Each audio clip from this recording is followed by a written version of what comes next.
Another day, another bento baon. Na naman po tayo nga ni. Maaga na naman pong gumising sina mami at daddy upang paglutuan kami ng baon nga ni. Pinagulong ni mami ang karot at boom! Okay na. Niready na po ang spam. At dito nga po, nahirapan si mami sa pagtatak ng spam. At pinutol-putol na nga po nga ni.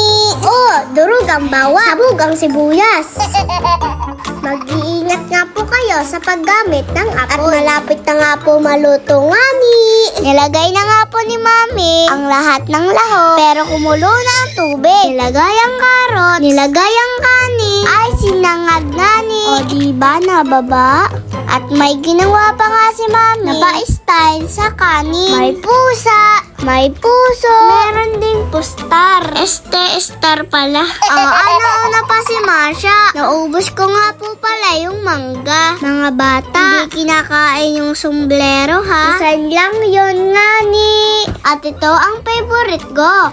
Gatas at Milo. Para sa mahal mo. Uy, kinikilig nilalamig.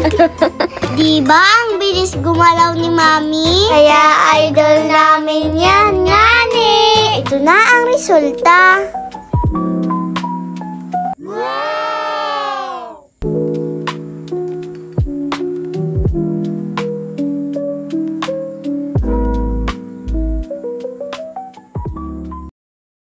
At ito nga ni, tapos na si mami. Okay na ang aming bento baon. Ayan nga po. Ay nakipaglaro muna ako kay Masha. At inayusan na nga po kami ni mami. Ayan na, ready na ang baon namin nga ni. Hanggang sa susunod, mga kangani.